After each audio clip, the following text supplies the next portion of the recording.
asterisk asterisk asterisk. We won't play your game, asterisk asterisk asterisk asterisk. DOODU, then I'm sorry my old friend what?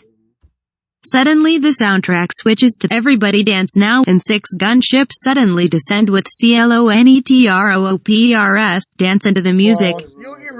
Several are juggling bowling pins and one is riding a unicycle juggling colored balls and balancing a bowling pin on the tip of his nose. You'll get around the survivors, a perimeter create. Jedi and PATME, no way in hell. They all start running away.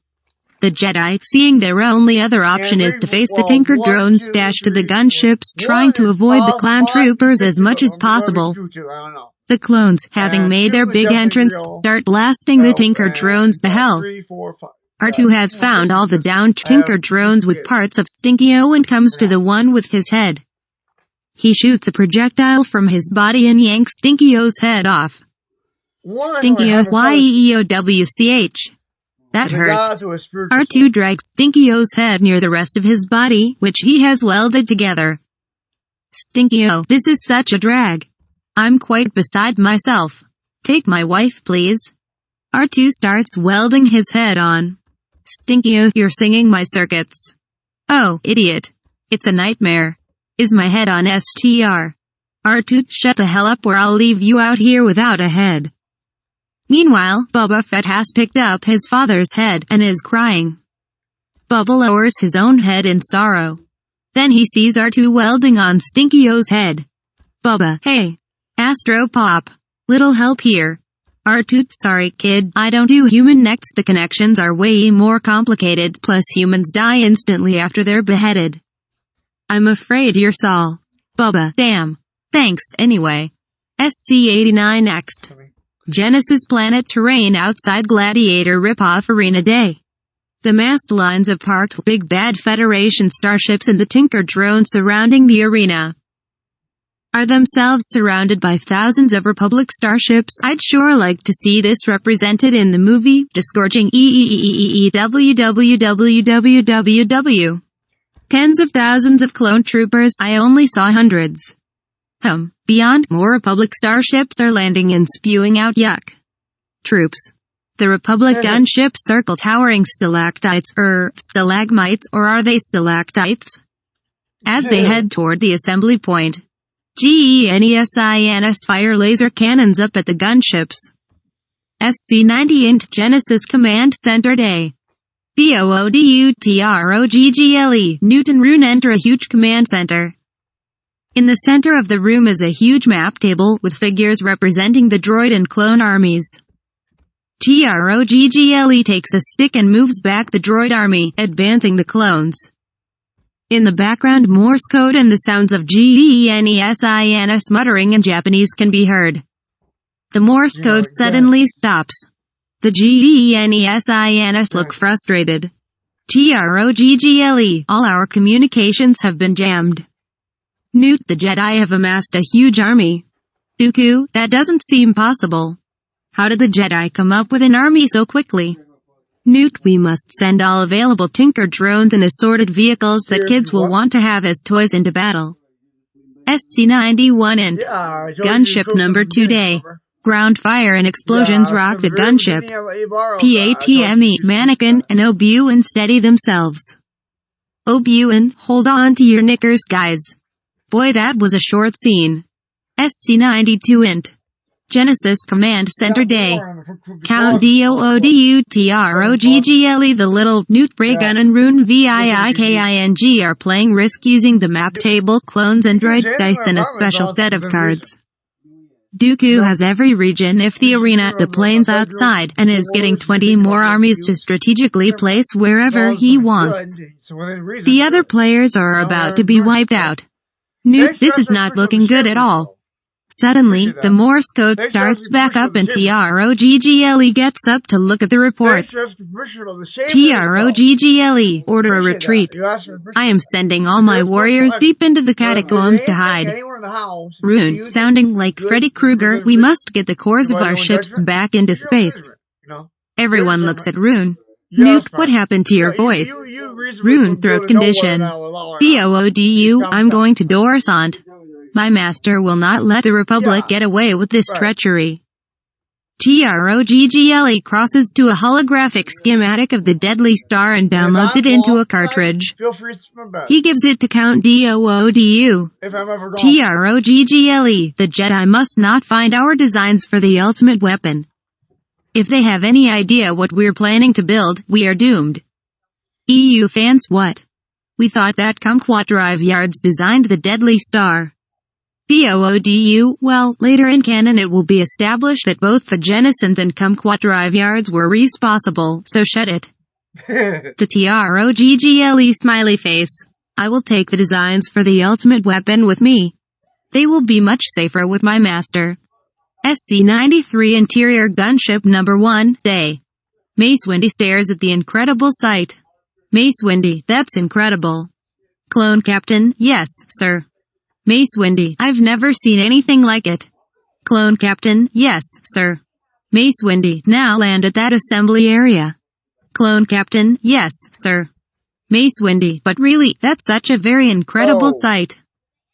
The incredible sight is, in fact, a horde of dancing clone troopers simultaneously firing their blasters and doing the pointy finger pose toward the Tinker drone armies. The gunship lands, and several Jedi, along with more of the move and shaken, droid-blasting clone troopers disembark. Why are the clone troopers acting like this, you might wonder? Well, they're clones of Mango Fett, and he always was a bit of a clown himself. Celebrate good times, come on. Ayla LA Security, leading a contingent of troops, decides that she wants in on the fun and begins dancing too. Fanboys burst into applause. George Lucas, note to self, give Ayla an expanded role in the next episode. SC-94 Int. Gunship with Mannequin, PATME and Obi-Wan in a day. Mannequin, aim above those fuel cells. The clone trooper fires some rockets at the spot above the fuel cells. There is an explosion but nothing major happens. Obi-Wan gives Mannequin a sideways glance. Obi-Wan, bad call, young Padawan. That didn't accomplish anything. Once again you've proven that you're inept. A deafening explosion as thousands of Tinker drones spontaneously combust as a result of Mannequin's actions. Obi-Wan sad face, conted, damn, you're good. South Carolina 95 Int. Large hangar where DOODU keeps his speeder, sorry forgot my script. DOODU gets on his speeder bike and nothing happens. Bug guard, sheeple-deeple-doo. DOODU, oh, of course. He turns the ignition. The speeder takes off. South Carolina 96 Int. Mannequin's gunship. Mannequin, Obi-Wan, a clone trooper and PATME are playing poker. PATME, what a smooth ride. Trooper, I see you're 50 and I raise you 100. Obi-Wan, do you think he's bluffing, Mannequin? Mannequin, I can't tell. He's wearing a helmet over his face. Suddenly, the game is interrupted as the ship is blasted by laser fire on Doodu zooms by on his bike. Cards fly everywhere. Mannequin, he's gonna pay for that. Shoot him down. Trooper number 543,544, we're out of quarters, sir. Game over. Mannequin, nuts. Obi-Wan, got any change? Obi-Wan, all my quarters fell overboard. Mannequin, follow him. SC-97 next. Genesis Planet Day. All HE double toothpicks has broke loose. The Jedi and clone troopers have started a huge disco party. Everyone's dancing the night day away with those party-loving clone troops as they hack, slash and blast away those tinker drones. Burn, baby burn. Disco Inferno. Explosions rock the planet and the DJ rocks the house. GL, no. Oh, my poor movie. Int. Gunship number 1 day. Yoga, to the forward command center, take me. And bring me a bottle of Surge. Woo-ha. SC-98 int. Gunship number 2 day. Doodu signals the two fighters flanking his ship. They veer off left and right, loop around, and come up behind our hero's gunship. To avoid the BEQUE and fire, the gunship banks up a steep dune but is still hit. The ship lurches on its side, and PATME and a clone officer tumble out. Mannequin, PATME. Put the ship down. Obi-Wan, Mannequin, don't let our personal feelings get in the way. We have a job to do. To pilot, follow that speeder. Pilot sad face thinking, oh no. Conflicting orders. Crap, what do I do?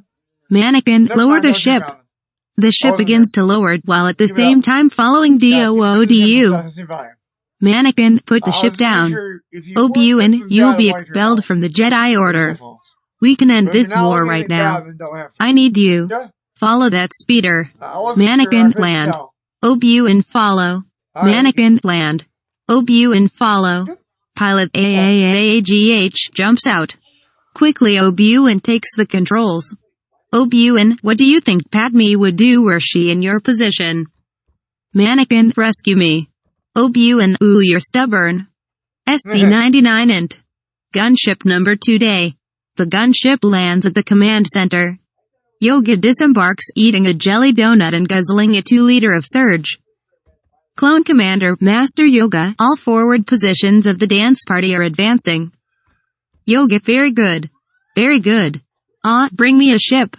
SC-100X. Genesis Doomsday. The 2 clone troops who fell out of the gunship approach Padme, who is still in her brawn panties, lying on her back. Clone number 1, are you alright? PATME, I think so. Clone number 2, we better get you back to the forward command center. PATME, no. Gather up what troops you can. We've got to get to that hangar. Note. Never mind how in the galaxy she knows about the hangar. Get a transport. But first, is it true you boys take any command without question? She smiles suggestively.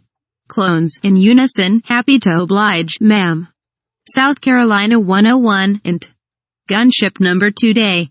Mannequin and Obi-Wan watch as Doodu parks his speeder.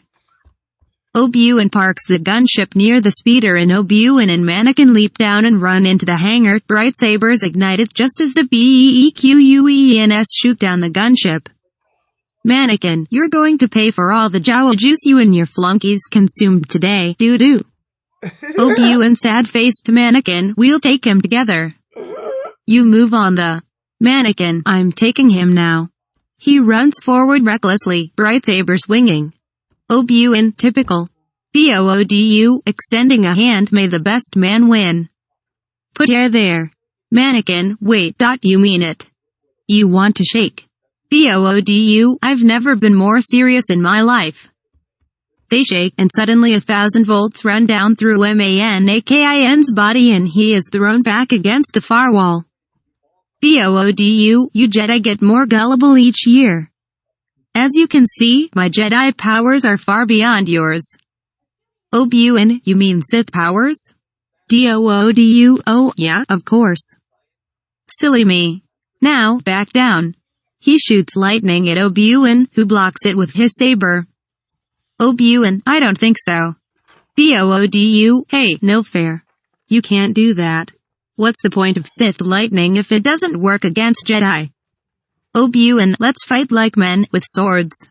Doodu, I'm lucky I took my arthritis pills earlier. It's been acting up lately. But if I must, but I'm too old to fight you alone, so I have a helper. Darth Bludgeon, please step forward. Out of the shadows comes Darth Bludgeon, all sewn up and stitched together, wearing a skull and crossbones t-shirt and carrying a boombox on his shoulder. He sets it down and ignites his saber. He sticks his tongue out. Bludgeon, na boo boo. Suckers. Jerks. Bouffons. We are the Sith. We are revealing ourselves to the Jedi. Who's first? Mannequin, I'm taking them now. Obi-Wan, no, wait, Mannequin. Remember what just. Mannequin charges across the open space at Darth Bludgeon, who smiles smugly, watching him come. Mannequin raises his bright saber. At the last moment, Darth Bludgeon sidesteps and puts out his leg, which Mannequin stumbles over and flops flat on his face. Bludgeon, have a nice trip. See ya next fall. Ah ha ha ha. Bludgeon then kicks Mannequin in the side, then Mannequin grabs his leg and pulls him to the floor and they wrestle around for a good 2 minutes. Throwing punches and biting each other. Meanwhile, Obi-Wan is already fighting Doodu and the fight is furious. Suddenly a loud clang is heard, like the bell in a clock tower. Doodu, tea time. Obi-Wan pulls up a table and 2 chairs and they sit down for a nice spot of tea. Obi-Wan, 1 lump or 2? Meanwhile, Bludgeon and Mannequin continue to wrestle and fight. They nearly overturn the tea table and Doodu rolls his eyes. Doodu, holding teacup with pinky extended, such idiocy. Bludgeon never was that bright. Obi-Wan, doing the same, Mannequin's worse. A good fighter, but a little lacking in the brains department. You know, I bet if. Suddenly Bludgeon comes crashing down onto the tea table, spilling tea all over the place, including the Jedi and 2 Sith. Doodu, okay, back to fighting. Obi-Wan comes in fast, swinging at Count Doodu's head. Doodu parries the cut easily. As they fight, it quickly becomes clear that Doodu is the complete swordsman, elegant, graceful, classical, and a bit evil. Doodu, Master McNaughty, you disappoint me. Yoga holds you in such high esteem. Doodu parries another cut and then thrusts. Obi-Wan turns his head toward Mannequin and Bludgeon, who are now fighting with their sabers. Obi-Wan, need any help? Mannequin, I can handle this. Okay. Doodu, come, Master McNaughty, put me out of my misery. Obi-Wan, that line's only in the script. Doodu, but I like it. Okay. Obi-Wan, hey Mannequin, tag me. Mannequin tags him. Mannequin and Obi-Wan switch dueling partners, so that Mannequin is fighting Doodu and Bludgeon is fighting Obi-Wan. Obi-Wan and Bludgeon stare each other down. Obi-Wan, now let's finish what we started on Naboo. Bludgeon charges. Obi-Wan sidesteps and puts his foot out, which Bludgeon trips over, and falls on his front side with a thud. Obi-Wan, have a nice trip. See you next fall. Ah ha ha. Ha.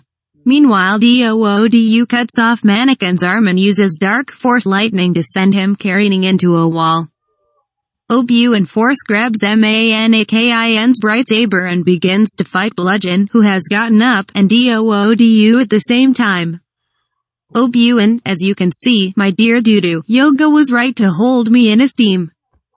The 3 fight with fastness and furiousness the likes have never been seen in a Star Wars movie, not even in Revenge of the Sith. Obi-Wan opens a can of whoop asterisk on the 2 Sith while spewing out one-liner after one-liner. Meanwhile, Mannequin groans, wishing he had been the one to wield 2 sabers. Suddenly, through the thick smoke emerges the heroic figure of Yoga. He stops on the smoke-filled threshold. Silence. Count Doodu steps with fastness and furiousness the likes have never been seen in a Star Wars movie. Doodu, Master Yoga. Yoga, Count Doodu. Count Doodu hurls objects at Yoga which all completely miss him. Then Doodu brings down boulders which also miss Yoga. You'll get much to learn. You still have the dark side I sense in you. Count Doodu, I have become more powerful than any Jedi. Even you, my old master. Doodu hurls force lightning at Yoga, but he just absorbs it, visibly yawning and scratching his backside. Doodu, it is obvious this contest will not be decided by our knowledge of the Force but by our skills with a bright saber. While Obi-Wan and Bludgeon watch Yoga and Doodu go at it, Yoga flipping over and looping continually, his saber only occasionally striking Doodu's, and then only by accident. Doodu yawns and drinks a cup of water. Yoga fought well. You have my old Padawan. Doodu, this is just the beginning. The battle is far from over. Yoga, check your script. You must. We don't fight anymore. Doodu, oh, right. He brings down a massive cylinder on top of Yoga. Yoga, bet this thing off me. Doodu and Bludgeon escape on Doodu's solar sail ship. Just then Patme arrives with some clown troopers. Patme takes some pot shots at the sail ship but in vain. Then she sees Yoga trapped under the cylinder and uses the Force to lift it off of him. Yoga, you can use the Force. Patme, it's called the White, okay. Mannequin, what about Emmy? I'm over here very badly hurt with one arm, m'lady. Patme, oh, gripe, gripe, gripe. Obi-Wan, did Mani lose an army warmy? Mannequin, I hate you. Yoga, time for that, it is not yet. They watch as the solar ship flies away. SC-102X. Space. Count Doodu's eye-shaped ship hacks out a disgusting membrane out its front side which unfolds into a solar sail and careens off into outer space. SC-103 Int. Doodu's ship cockpit. Doodu is reading a book, eating caviar and sipping a single drink. As some mini robots trim his facial hair a bit and he listens to Wagner. Bludgeon has his earbuds and attached to his boombox banging his head. SC-104X. NEWYORKANT Industrial Zone Night. Doodu's ship lands in a derelict of a building. Doodu and Bludgeon disembark and walks to awaiting Darth Chin. Chin, welcome home, Lord Tinnitus and Lord Has-Been. Bludgeon, hey. Chin, quiet you. Doodu, good news, my lord. The war has begun. Chin, excellent. Execute Order 66. Doodu, aren't we getting ahead of ourselves, Master? The clowns have not gained the trust of the Jedi yet. Chin, then order me 66 cheeseburgers, I'm starving. Doodu, do you have 66 of everything? Whack. Chin, just order the D***ed food now. Doodu, yes, my lord. Activates the holoprojector. 66 cheeseburger surprises stat. Chin licks his chops, everything is proceeding as Jab Rinks has foreseen. Doodu, Wada. Chin smiles once more, the Bith will rule the galaxy. Doodu, you mean Sith. Whack. Chin, correct me again and I'll mop the floor with you. Doodu, ouch. Sorry, Master. SC-105 Int. DUBAINANT Temple of Doom Dusk. Obi-Wan MCNOBI talks to Mace Windy. Obi-Wan, do you believe what Doodu said about Chin controlling the Senate? Yoga joined the dark side. Doodu has lies, deceit, creating mistrust are his ways now. Windy, I do not believe the Sith could have returned without our knowing about it. Obi-Wan, wait, what? That was your big line in episode 9. Now it is known the Sith have returned. Windy, we must discover the identity of this dark warrior. Yoga, more importantly, find out who he is working for. Obi-Wan, do you guys not hear yourselves? Now you're rehashing lines from TPM. Yoga, it seems that lost a planet Master Obi-Wan has. Mace, he's lost more than that. Mace and Yoga laugh at Obi-Wan's expense. Obi-Wan, what the H*** is so funny? You know it's a good thing we had all those clones. Or we wouldn't have been victorious over all those blasted Tinker drones. Yoga victory? Gafaz, most of the Jedi will be dead in 4 years now and you call that victory? G asterisk I need some wild cherry pupsy and my sage pipe right about now. Mace Wada. Yoga, I foresee that Anakin will not be able to breathe without a giant black suit soon. Obi-Wan, so you don't approve of this clown war? Yoga, I'm D asterisk asterisk opposed. D asterisk asterisk asterisk D asterisk asterisk opposed. Mace, nevertheless, I feel we should keep a closer eye on the Senate. Yoga, please. Who controls the Senate? The cameo. Who got voted emergency powers? The cameo. It's a no-brainer, people. Let's watch the cameo. Mace, I agree. Yoga, Obi-Wan, where has your apprentice? Obi-Wan on his honeymoon with Padme Armageddon Allah. They'll be back in 2 weeks. For some reason she took 5 elite arch-troopers with her. She has no need of them really. It's strange. South Carolina 106, Ext. WHATHAVENTWECALLEDITBYNOWUSCASNT Rotunda Evening. Chancellor Palpatine, Bailey Schmitz and others watch from a balcony as hundreds of thousands of clown troops load into Imperial Star Destroyers or Republic ships. Bailey Schmitz secretly gives Palpatine bunny ears behind his head and sticks out his tongue and makes a funny face and thumbs his nose with his other hand. SC-107 int. NUHBOO Tweed City Caserta Palace Day. Queen Jamtart knocks upon a bedroom door. JAMTART. Are you decent in there, Senator? The door comes open ajar and Padme is draped in bedsheets she is holding around herself. PATME, my queen, when the senator's bedchambers are a-rockin', don't come in knockin'. Fade out. End credits. As the song, When the House is a-Rockin', Don't Come in Knockin', plays the following credits roll. Written by Study 3600. The _Jedi _Princess. Obi-Wan Kenobi. Scruff. Keith. Perp. Darth Vacuous. Sashate. Lieutenant CMDR Thrawn. Gonk. Jandor _Tarvin. General RIKKAN. Jeff 42. Jeff Morton. Peter Tetham 27. Jade Solo. Jedi Master Greg. Best Boys. George Lucas. Dave Filoni. Jon Favreau. Ahsoka Tano. Yoda. Grogu. Luke Skywalker. Rex. Key Grips. General Grievous. Jar Jar Binks. Creepio. Dot Matrix. Barf. Compiled and edited by Brent Lee Sohlden. Study 3600 inches Koivo Pola V. A SPEAKPURPANDVACUNLMTD production. Finis. Coming soon, the complete IX humorous versions. Written by the Jedi Council and possibly Mara and Luke Forever Boars members like you on the humorous version boards though. This board is read only if I can get that site off the ground. Dun dun dun. And next.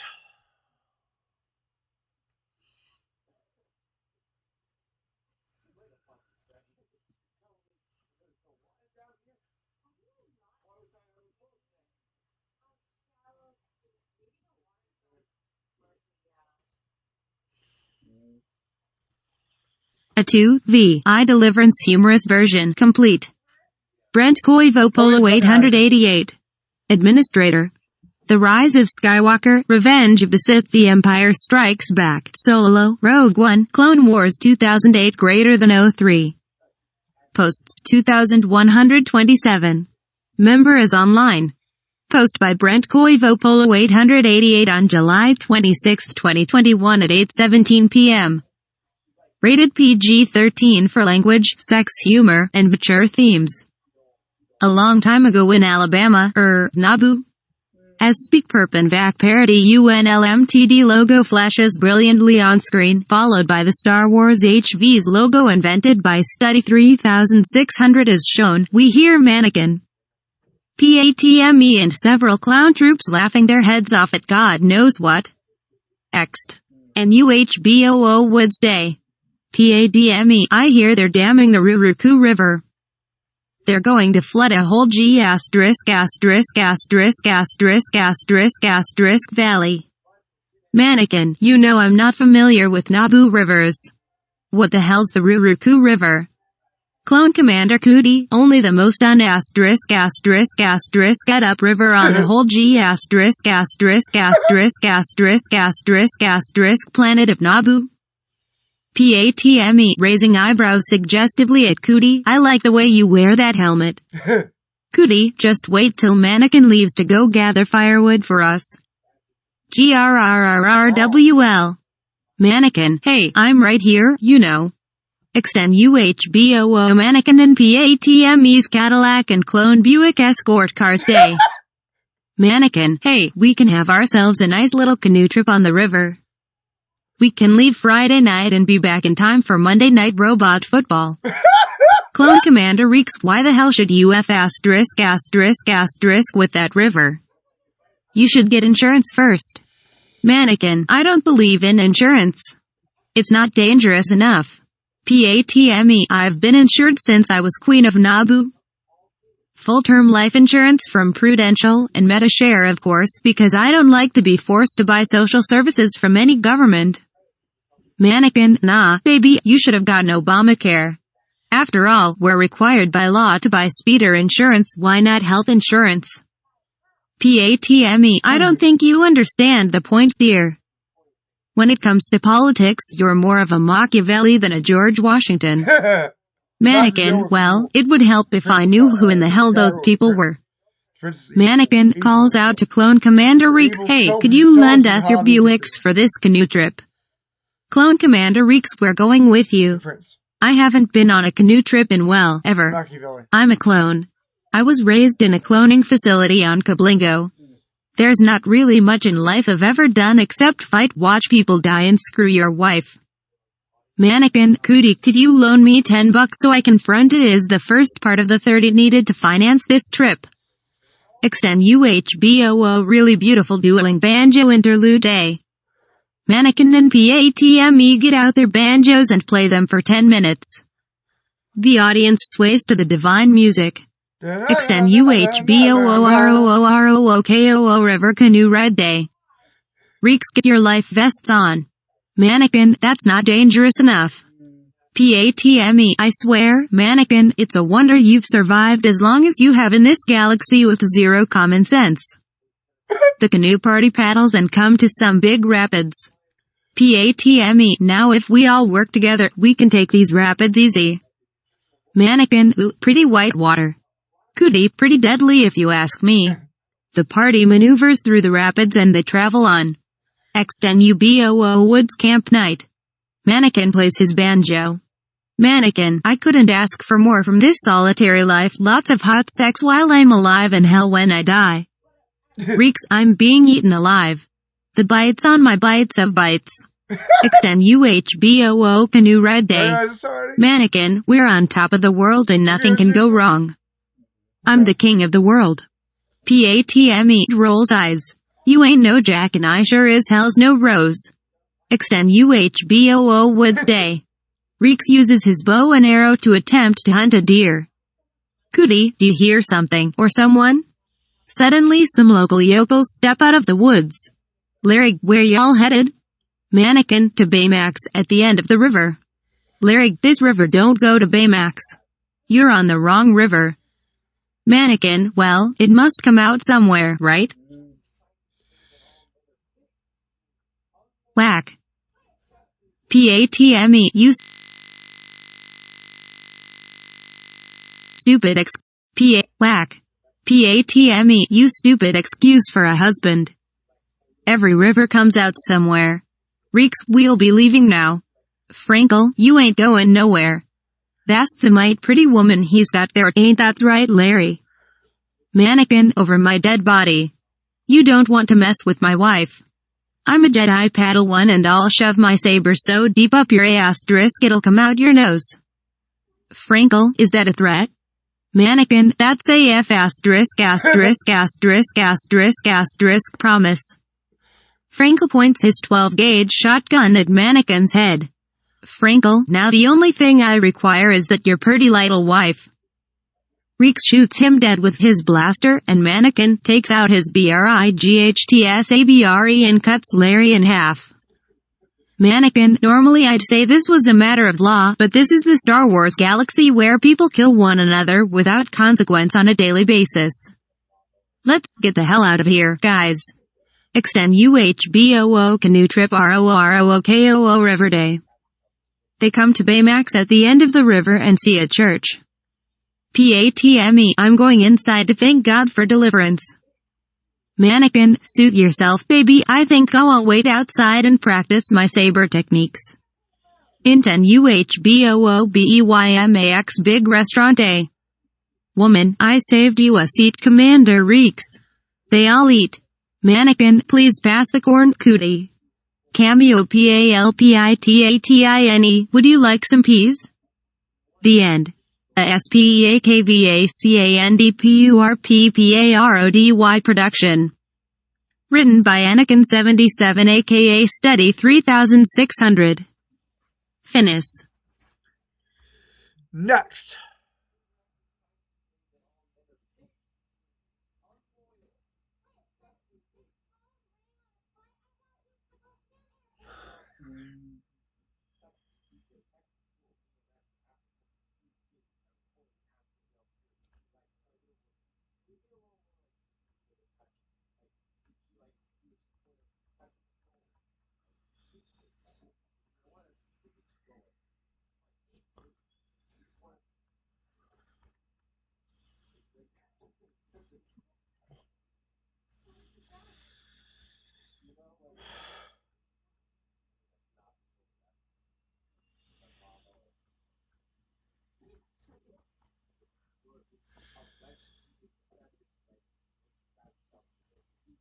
A 2v2 The Clan Wars incomplete. Brent Koivopolo 888. Administrator. The Rise of Skywalker, Revenge of the Sith, The Empire Strikes Back, Solo, Rogue One, Clone Wars 2008 greater than 03. Posts 2127. Member is online. Post by Brent Koivopolo 888 on July 11, 2021 at 1:54 p.m. A long time ago in a galaxy far, far away. The Humorous versions. The Clown Wars. Episode 1. War rages across the galaxy. As the Separatists with their Tinker drone armies continue to gain the support of more and more star systems, it becomes difficult for the Jedi to fight this war, but fight they must. Ext. Mon Calamari Cuisine Day. Count Doodu shakes hands with the leader of the quarrelsome Squidheads as the Separatists ally with its faction of the planet Mon Calamari Cuisine. Int. Palpitation's office COOOOOORUUUSCANT Day. PALPY the Slimy sits at his slimy desk as the leading members of the Jedi Council sit before him. Mace Windy, what are we to do about the situation on Moon Alisp? I will go to Dandawan to deal with those separatist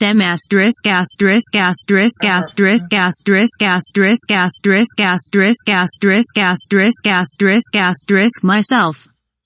PALPITATINE, why not send Mannequin to lead the air raid? OBU and WT*. That punk ain't ready for an assignment like that. Yogic, yes. To OBU and you listen. He may be a good pilot but Palps, then it is decided. Anakin will go. Yogic, whatever the hell you say cameo. Int. Hangar, Republic Cruiser. OBU and Mannequin, remember, make sure when you fly to not try a bunch of stupid flashy maneuvers. That could get us killed. Mannequin, only if they don't work, Master. I'm perfectly capable of flashy fighting moves and making them work. OBU, as long as we can steer clear of your enormous ego, we should all be fine. Ext. Space. Mannequin flies his fighter towards the battle. OBU flies down toward Moon Alisp. But there is a problem. Mannequin, the whole scene before me is backwards. Just then the animator flips the cell over. The Jedi fly through uninterrupted. Mannequin, boy, that was a close call. XMUNALISP Day. A clone gunship painted like an Apache helicopter flies toward the surface of MUNALISP. Some Tinker drone commandos shoot it down. The gunship crashes to the surface and explodes into a huge fireball. Another cloned gunship lands safely, parking next to a fire hydrant. The door opens. A squad of clown troops, sons of Mango, ride out on unicycles, balancing upside-down bowling pins on the noses of their helmets and juggling colored balls. One has a boombox on his shoulder. He climbs off his unicycle and sets the boombox down. He flips it on. Clone Commander Cootie, hit it. As the song Stayin' Alive jams and they dance to the beat, they blast away at the first wave of Tinker drones and pile up their dead bodies. Then one sends a probe way up into the air which maps the city proper. Then a clone commando takes a spectroscope and scans the building ahead, looking for clankers. As they continue to dance, the song changes to Beat It and they moonwalk ahead, continually advancing their forward position. XMUNALISP Washington, D.C. Day. Mulan's friend Mushu scurries down a thoroughfare. A Golden Arches trooper shoots him and he clambers away hurriedly, muttering. The Archtrooper leads some other troops down the wide lane. The Archtrooper raises a hand and spreads his gloved fingers. Everyone else in the squad stops and gets into position to fire. And the red-clad Archtrooper with the golden arches on his back and the big floppy red shoes lowers his hand, then cocks his gun. In front of them, a Panzer HOVERTANK comes into view. It fires at them and they fire back while twirling and stomping to the beat of Rai. Come on, Eileen. Oh, I swear. A blue-clad sad clown trooper singing Royals descends on a rope behind the tank and sneaks behind it. Climbs on top of it as he sings at the top of his lungs and we'll never be Royals and blasts his way downward and into the tank. To ride, eh? The sad clown trooper leaps out of the tank and runs away and it blows up behind him. If you pause the cartoon right here you see a whole tank with an all-white background. The troopers move forward at a signal from the Archtrooper. The Archtrooper holds up the holoprojector. A hologram of Darth Chin appears. Chin, wrong channel, moron. Archtrooper, oops. Chin fades. A hologram of Obi-Wan Kenobi appears. Archtrooper, target has been sighted. We're ready for the next phase. The trooper fires a sanction gun up at a Tinker drone's feet on a tall building.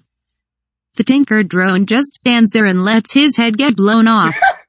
The troopers advance to the next level up, or the next tier. They set their boombox down and turn it on again. This time it's a solemn song even sad clown sings sometimes. I heard there was a secret chord that David played, and it pleased the Lord, but you don't really care for music, do ya? The clown troops blow the clankers away. One fires a bazooka up to a higher level. It goes like this: a fourth, a fifth, a minor fall, and a major lift, the baffled king composing Hallelujah.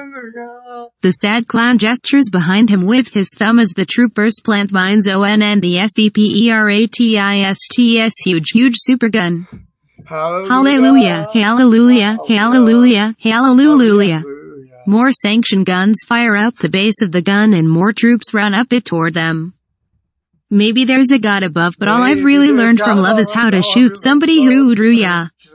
There is a huge explosion at the base of the tower. And it's not a cry that you hear at night, it's not someone who's seen the light, it's a cold and it's a broken hallelujah.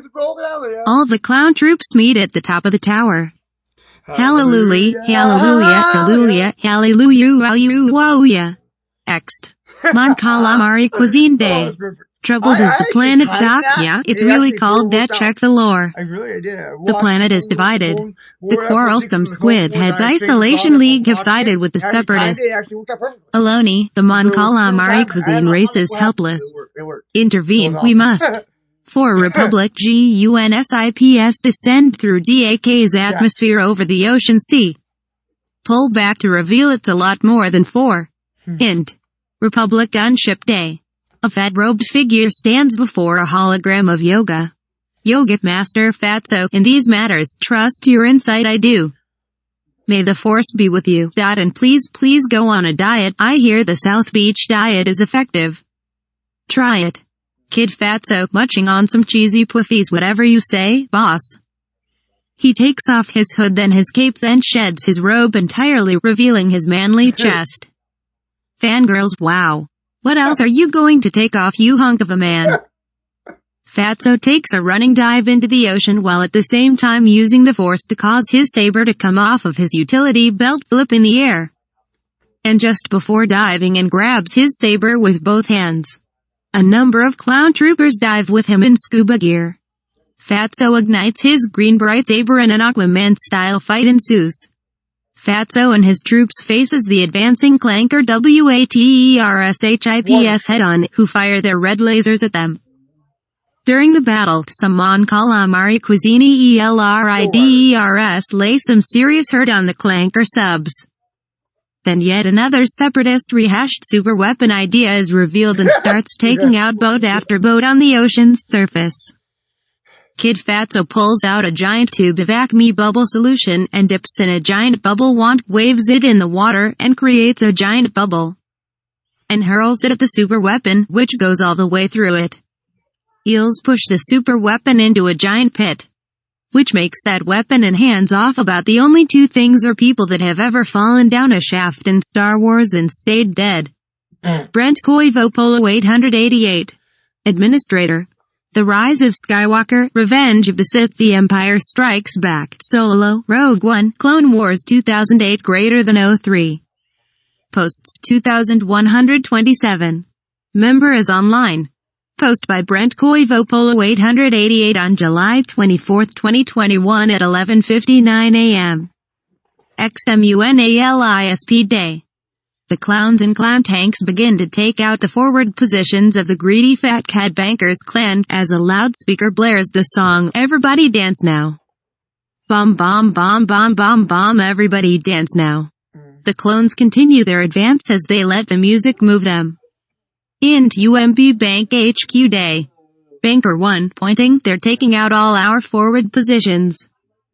Why did dude send you if all you're going to do is bite your nails and read Star Wars High Republic comics? Dirk, a 20-something-year-old kid with freckles and red curly hair and thick glasses and buck teeth. Wearing a big bad metal suit to compensate for a lack of stature. Hey, the High Republic comics are underrated. And I lost my nail clippers, okay. I'll go out there with my jousting team and we'll deal with Obi-Wan and his clowns presently. Sips an extra large fountain cup of Dr. Pepper. Banker 1, whatever you say, smiles, giggling, Dirk. Dirk, it's Dirge, okay. God, it pisses me off when you call me Dirk. I hate that name. Walks out. Banker 2, tee Dirk. XMUNALISP Day. Dirk and his biker buddies who look like sheep knockoffs of IG-88 carrying jousting sticks prepare to take off. XMUNALISP Day. It is a solemn day in King Arthur's court. A jousting tournament is about to begin. Herald blows loud trumpet blast. The trumpet sounds way out of tune. Hear ye, hear ye. The winner of today's jousting tournament will receive for a prize the Sable Knight's lovely daughter's hand in marriage. The horses whinny in anticipation. Jousting sticks at the ready, the two groups of jousters prepare to face off. Mace Windy, wrong story, study 3600. Study 3600, right, okay. X. MUNALISP Day. The enemy jousters on cool-looking speeders and the clone jousters race towards each other with might and main. Dirk is in the lead. The jousting sticks of the IG-88 knockoffs and Dirk bend and bounce harmlessly off the clone SPEEDRS and clone tanks. Dirk gets off his speeder. Obi-Wan, seeing him, PUH Lees, who are they going to send next, Pee-wee Herman? Dirk, your mother was a hut and she smelled like one, too. Blows raspberry at Obi-Wan. Obi-Wan, look kid, you're not worth it. Why don't you go back to your mother's basement where you live? Dirk, one of these days, people are going to respect me. Obi-Wan leads his clown troops right past Dirk and they continue to take out the forward positions.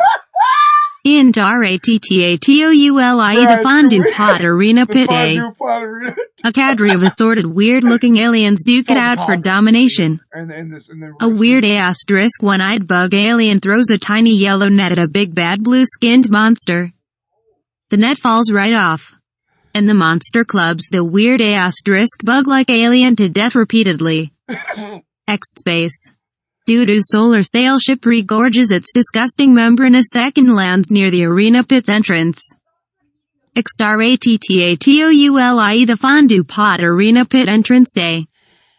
DOODU exits his ship in a green-skinned KIEN in a white cap and graduation gown talks gibberish. DOODU cut the crap, floor vent, I know it's you. The alien shapeshifts into Asajj FLOORVENT, a young albino woman with no hair, who promptly jumps down into the arena, shocking every alien by her sudden entrance. Who all keel over and die from heart attacks from the trauma of their shock. Doo-doo, in the stands claps 3 times slowly then starts floating like Count Dracula at his best, and touches down gracefully onto the arena floor. DOODU, you don't look like a Sith, act like a Sith and you don't fight like a Sith. FLOORVENT, but I am a Sith. DOODU, you lack every quality of being a Sith, especially the fact that Sith have no fear, and I sense much fear in you. FLOORVENT, you are a foolish old geezer who is a Count Dracula wannabe and knows nothing of the dark side of the Force. DOODU, indeed.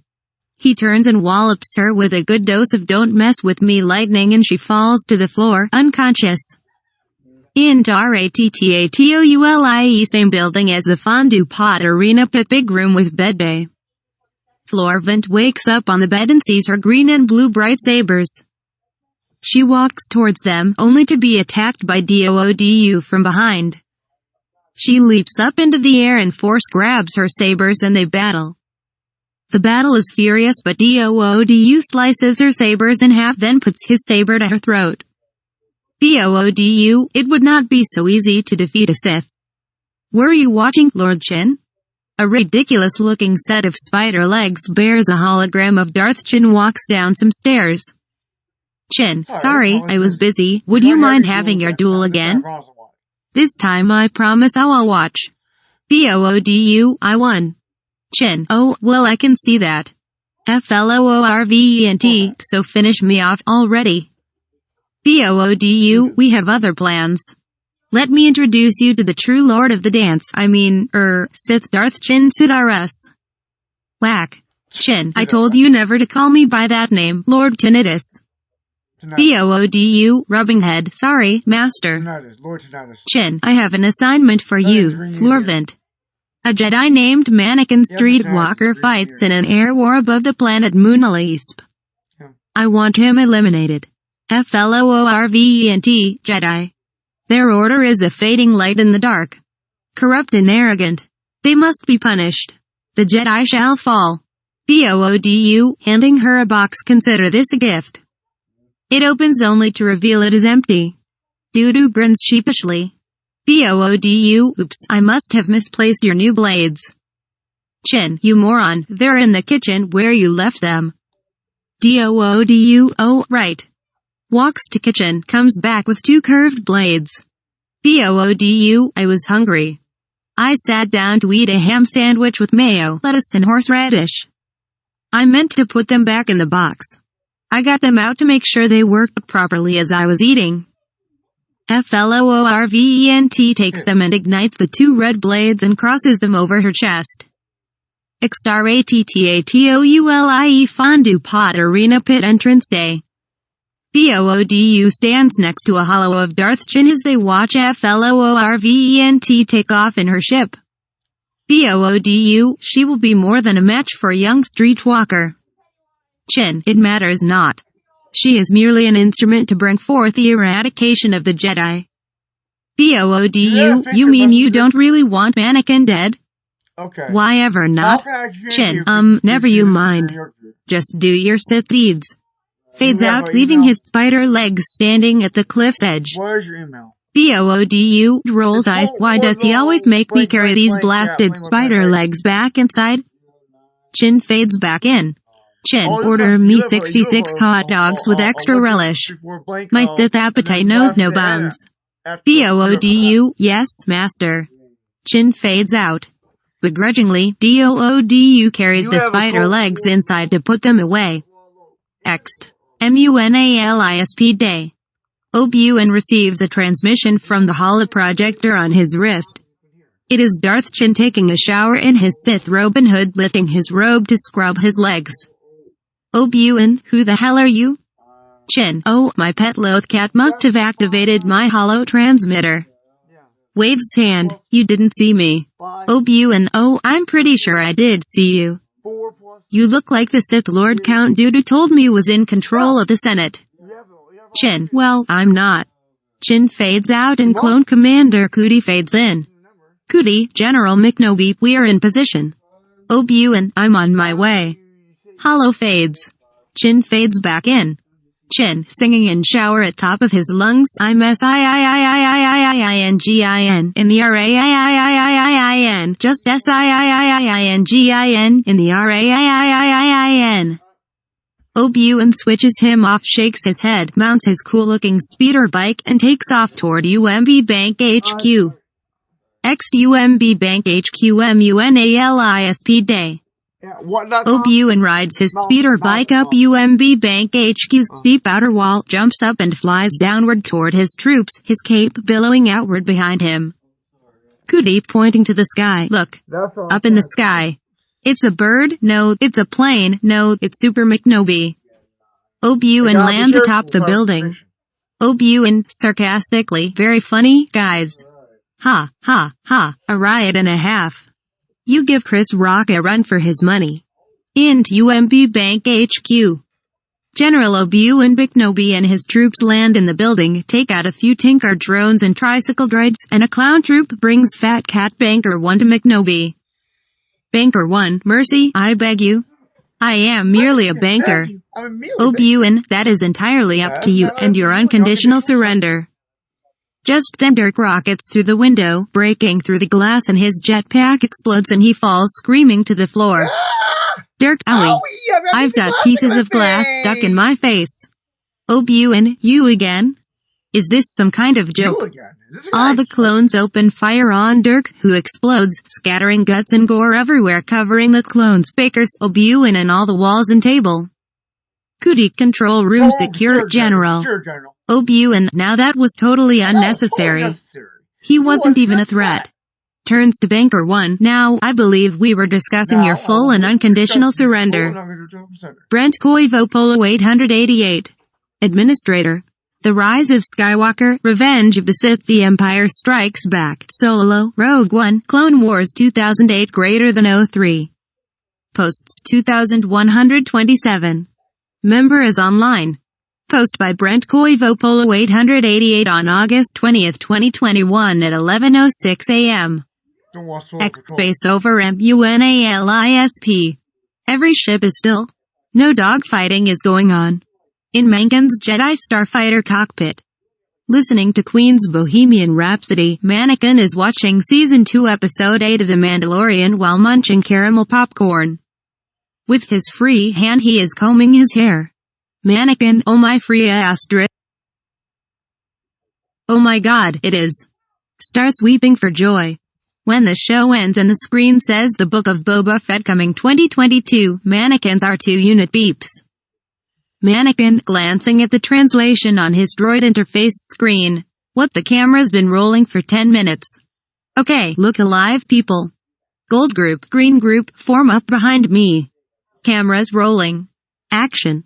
A lively space battle continues right from where it left off before the station break.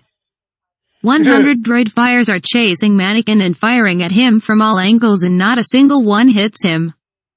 Mannequin reverses thrusters and winds up behind the enemy Tinker Dropper fighters and fires a full spread, wiping out the entire squad in seconds.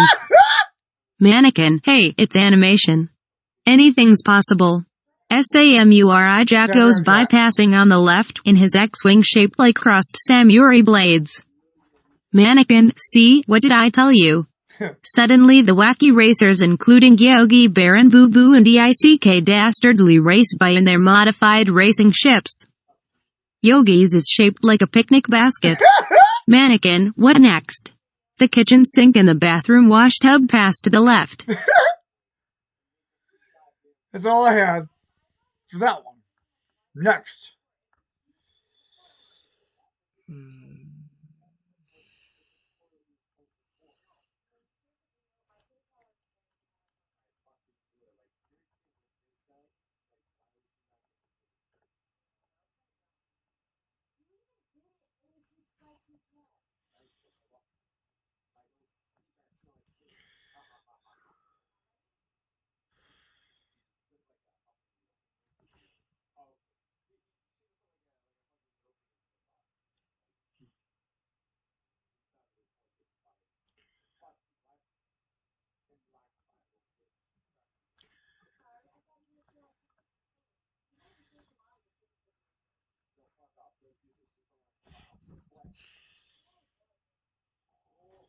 Hands Off, A Star Wars Story, Part 1. Spoilers.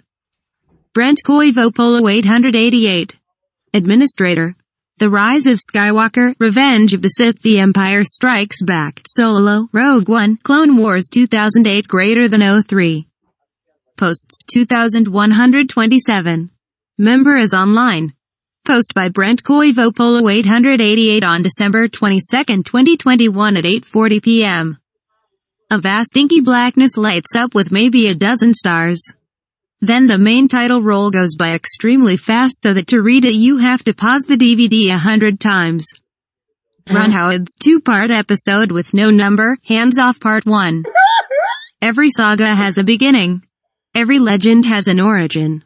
Peter Parker, Kermit the Frog, Catwoman, the Zodiac Killer, and Hands Off, smuggler by trade, rebel by choice is no exception. On the Imperial-held planet of Corsmellia, a young Hans dreams of adventure in the great wide somewhere. He wants it more than he can tell. He and She-Ra plan their escape, and to make it rich stealing and selling the highly volatile fuel substance QUACKSIUM. Too bad they couldn't slip Darth Vacuous in this movie somewhere. Don't worry, we'll find a way. Brent Koivopolo 888. Administrator. The Rise of Skywalker, Revenge of the Sith, The Empire Strikes Back, Solo, Rogue One, Clone Wars 2008 greater than 03. Posts 2127. I forgot about Member is online. I'll do it next. Post by Brent Koivopolo 888 on December 22, 2021 at 9:29 p.m. Title card, It is a flawless time. Television syndicates compete for ratings, cooking shows, game shows, soaps and reality TV abound on the airwaves. On the shipbuilding planet of Corsmellia, the foul lady proximity forces runaways to watch the worst episodes of General Hospital ever made in exchange for shelter and protection from scouts seeking to ruin children's lives by putting them on television shows. On these mean streets, a young man fights for survival but yearns to dance with the stars. SCO-1 X Corsmellia. A young hands-off hotwires a car and looks behind him. He is being pursued by movie scouts, holding flashlights. SCO-2 X City Corsmellia at night. Hans races down the streets. There are dice dangling and his windshield hanging off his rear view mirror. SCO-3 Dark Alley Proximity S Runaway Shelter Night. Hans returns. Kids are running around. Rough voice General Hospital's gonna be good tonight, get back in your seat. Hands Off sits in the amphitheater. The huge HD screen lights up. A full episode of General Hospital is shown. If it was a movie, if I was making a movie, I would truncate the episode. So the first scene, the couple scenes in the middle, and the end scene. I wouldn't just show the entire episode of General Hospital in the movie. That would kind of stupid, you know. Anyway, next episode 3, because Rogue One. Okay. Then episode 3. Okay, got it.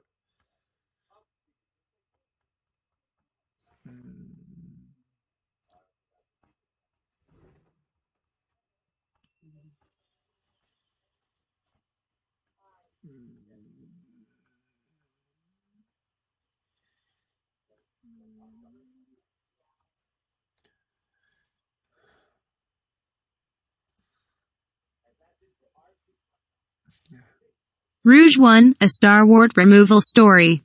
Brent Polo 888. Administrator.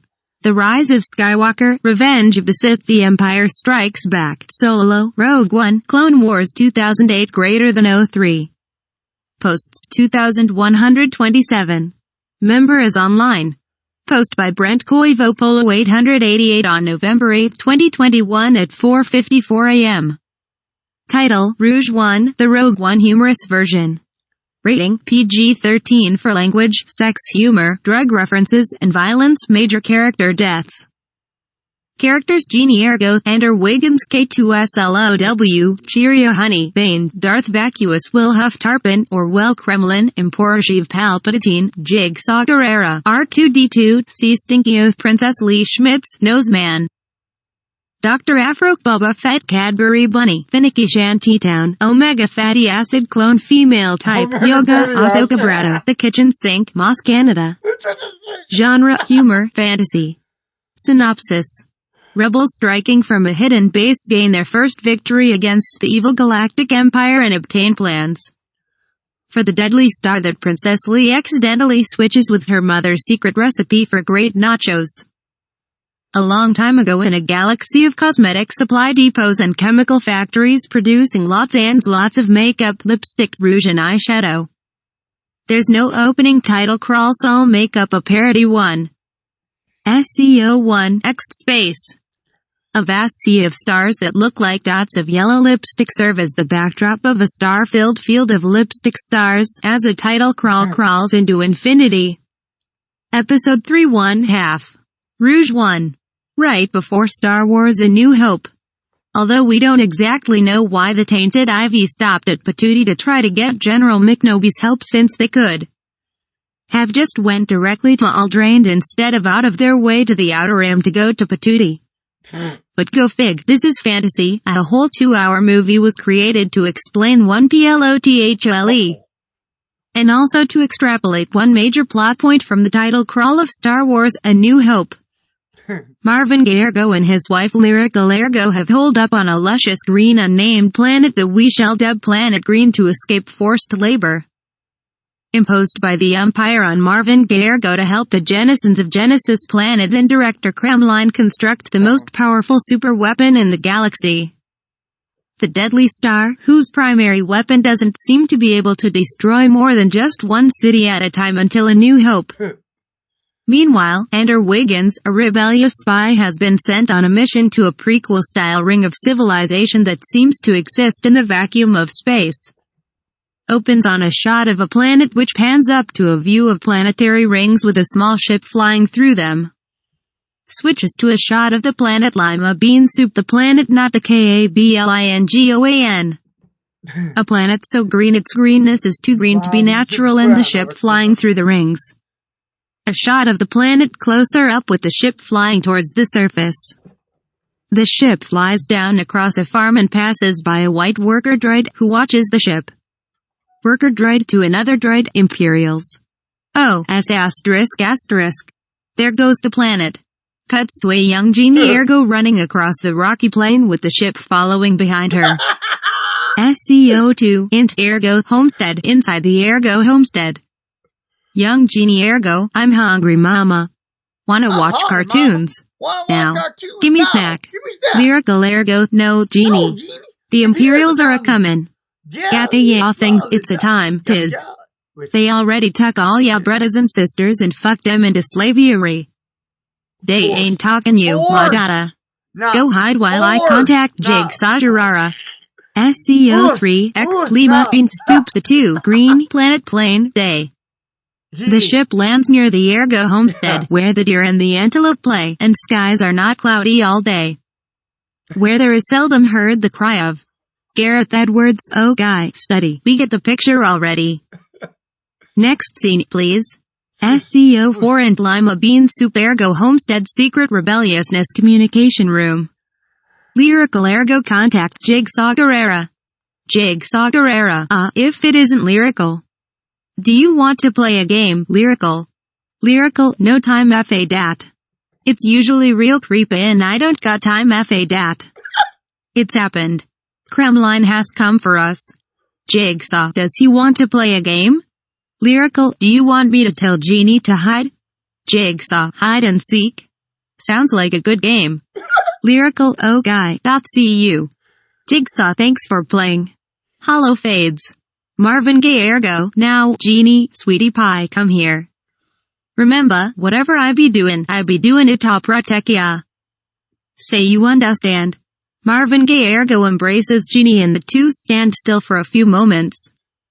Young Genie ergo, I understand, Papa. Marvin Gaye ergo, I love you, Angel Dust. I love you, Angel Young Dust. Genie ergo, I loves you too, Papa. Lyrical ergo, Marvin. Marvin Gaye ergo, go. SEO5X Lima Bean Soups the planet ergo homestead outside home. Lyrical ergo, Genie, honey boo boo, you know where to go, don't ya? Trust the force. Lyrical takes off a pendant and hands it over to her daughter, fastening it around her neck. In front of the ergo homestead stands Director Orwell Kremlin, flanked by dead troopers. Marvin confronts Kremlin. Director Orwell Kremlin, you're a hard man to find, Marvin. But farming? Really, a man of your talents. Marvin smiles wickedly, commence primary ignition. Stand by. Suddenly two huge death rays fire on Kremlin and the dead trooper's position. They are seemingly blasted to smithereens but turn out only to be holographic projections of themselves. Voice of Kremlin, just as I thought, Marvin. Bravo. Give it up. We have you surrounded and your planet blockaded. Marvin, I call your bluff. My droids are all trained munitions experts. When I say the word every position you could be hiding and transmitting your voice from will blown to stardust.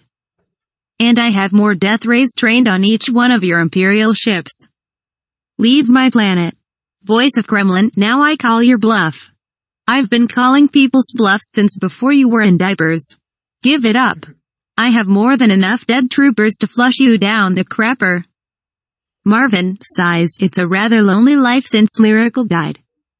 Programming assassin droids and killer drones and fine-tuning death ray guidance systems has become a pastime for me.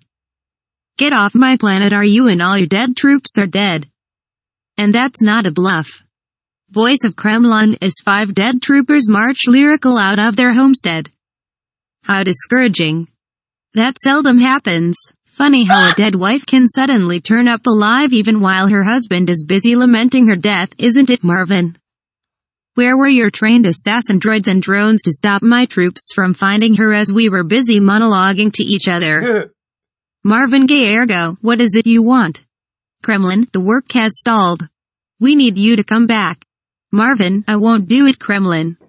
Kremlin, we're on the verge of greatness, we almost have peace and security for the Empire. Marvin, you're confused. Peace isn't terror. That's what Shrub thought. His Patriot Act.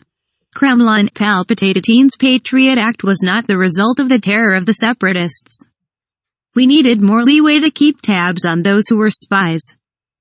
Marvin, Benjamin Franklin said those who give up freedom for security deserve neither. Kremlin, he also said everyone who followed him would be hanged separately. Marvin, God, you've always been so good at misquoting brilliant philosophers. Suddenly Lyrical takes a pot shot at the now emerging Kremlin but is gunned down. Marvin, Lyrical.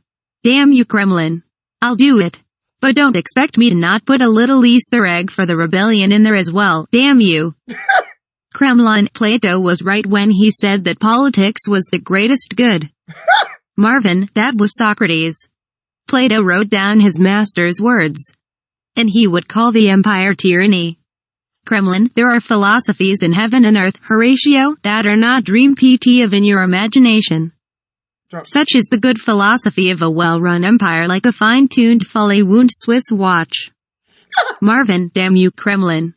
You even butcher Shakespeare. SEO5 secret hatch day. Genie ergo hides in a secret hatch. It opens.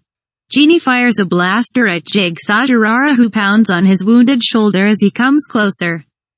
His creepy mask with a hypnosis spirals on the cheeks creep Genie out. Jigsaw Gerara, want to play a game, little girl? Genie screams in terror, traumatized.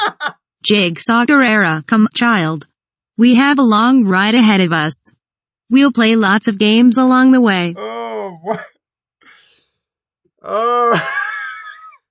You've seen Saw, right? He's sleeping. Well, sleep. You can't hear this when he's sleeping. Your spirit hears it, but he's fast asleep. He's a deep sleeper. Love him. He's awesome. God, give him a really good wife. Christopher, man.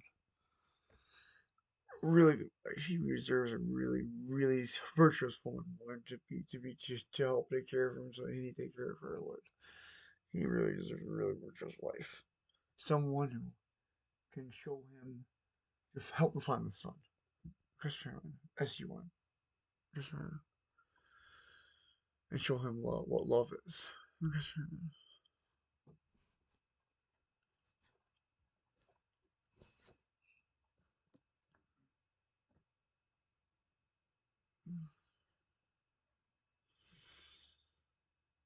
God help us go to seek that kind of wife, a virtuous wife, who does things for us.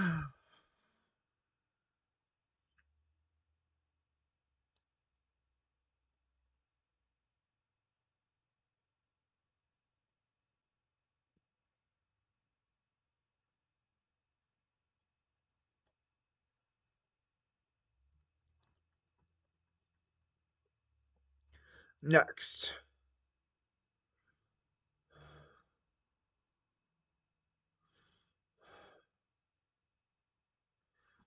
Skin to heart, skin to knee. Another one.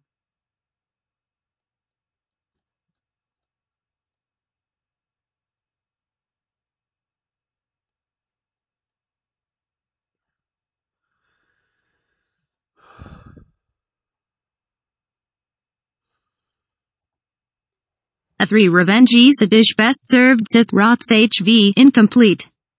Brent Koivopolo 888. Administrator.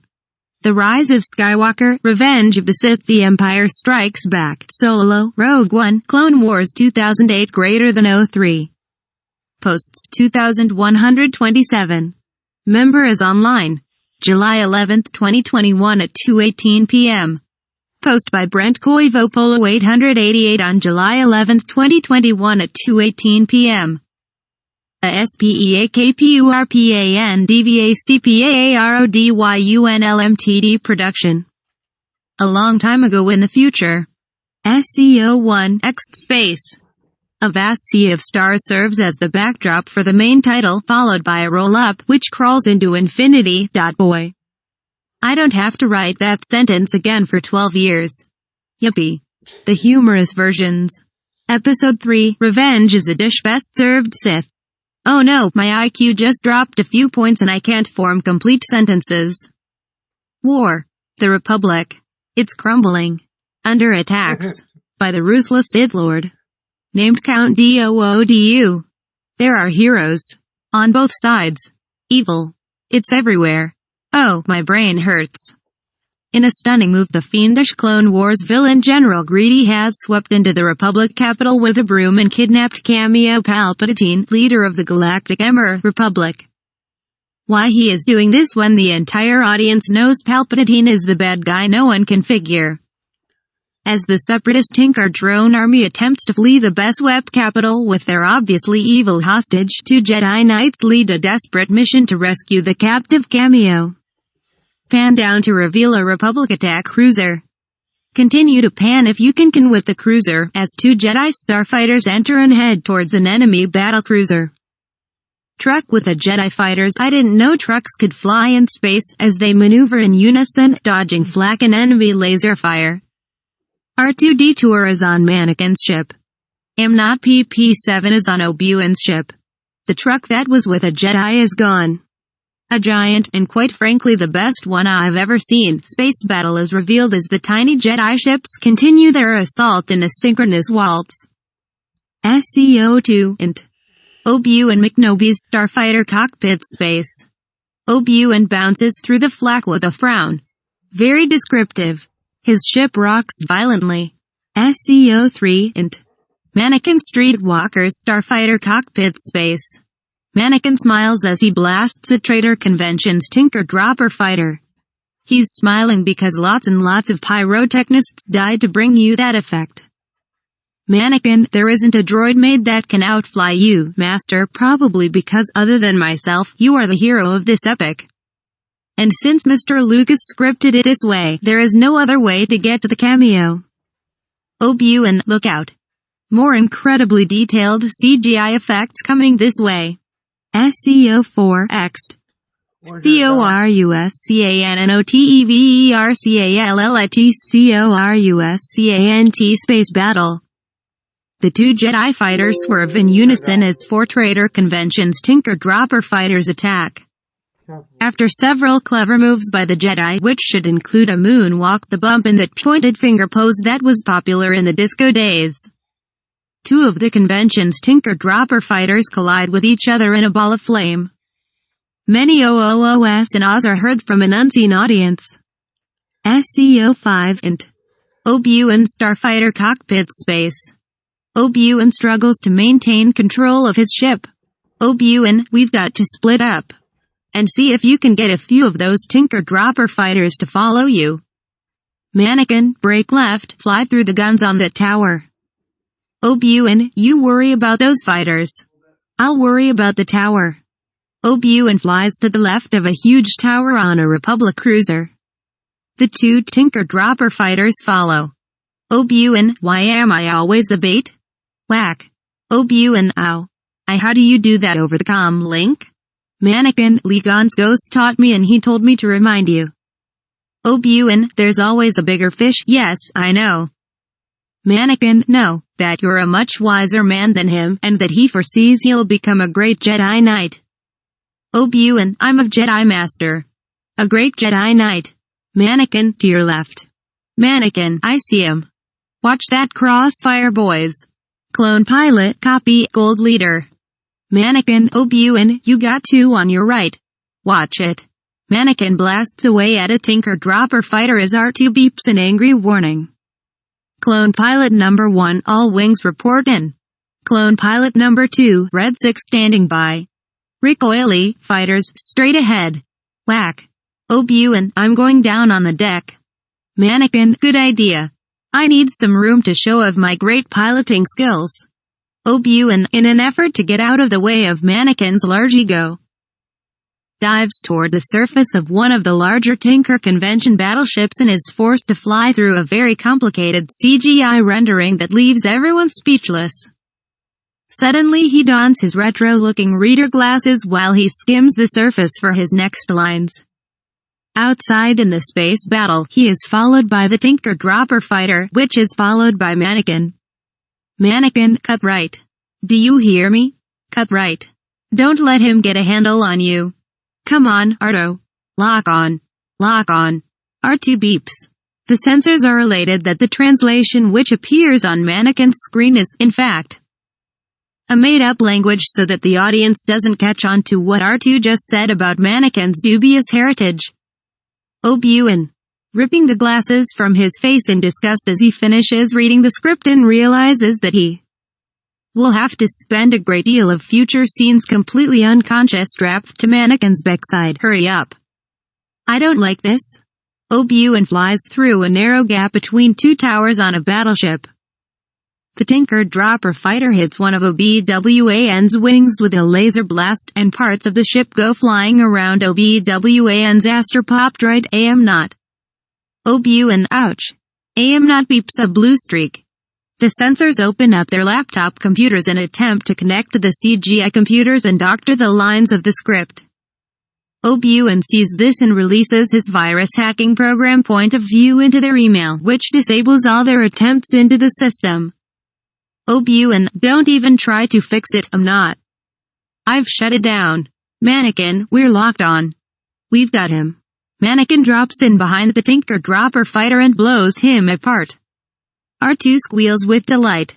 Like Mannequin, R2 likes the idea of pyrotechnists dying to create their special effects. Mannequin, yeah? We got him.